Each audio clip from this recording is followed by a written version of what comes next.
ओम शांति। आज हम बाप दादा द्वारा सुनाया गया महावाक्य का तात्पर्य को जानेंगे। आज का महावाक्य है, मीठे बच्चे, तुम्हारी पढ़ाई का फाउंडेशन है प्योरिटी। प्योरिटी है तब योग का जोहर भर सकेगा। योग का जोहर है तो वाणी में शक्ति होगी। तो आइए, इसका अर्थ और भावार्थ इस प्रकार है कि सही अर्थ देखा जाए तो प्योरिटी यानी पवित्रता फाउंडेशन है।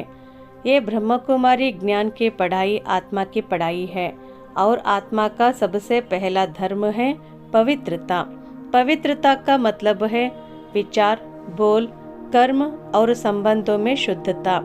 जब आत्मा पवित्र होती है तभी वो सच्चे योग की शक्ति को खींच सकती है। योग का जौहर यानी चमत्कार अथवा ताकत। अगर प्योरिटी है तो बाबा से जुड़ने का योग सही रीति चल सकता है। योग से आत्मा में दिव्यता, शांति और शक्ति आती है। यही योग आत्मा को ऊंच बनाता है। वाणी में शक्ति। जब आत्मा पवित्र और योग युक्त होती है तो उसकी वाणी में भी शक्ति भर जाती है। ऐसे शब्द केवल शब्द नहीं रहते, वे संस्कार बदलते हैं, दिल को लगते हैं, दूसरों को भी परिवर्तन के लिए प्रेरित करते हैं। तो आइए इस महावाक्य का विशेष विचार को जानेंगे।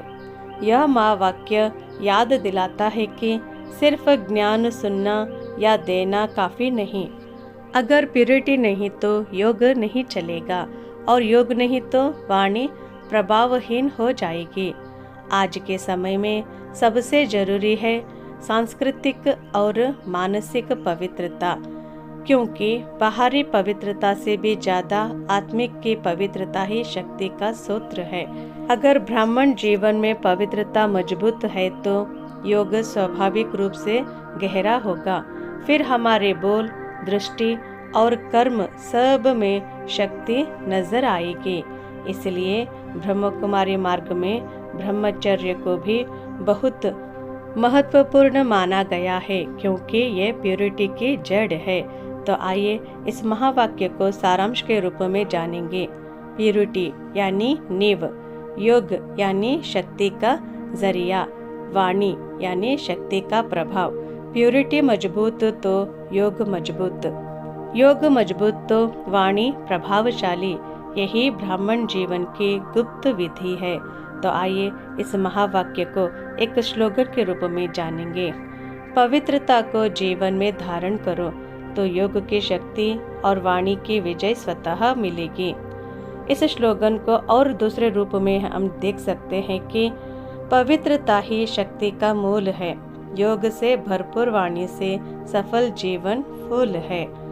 तो आज हम जान गए कि इस महावाक्य का तात्पर्य भाव सही अर्थ में। अच्छा, ओम शांति।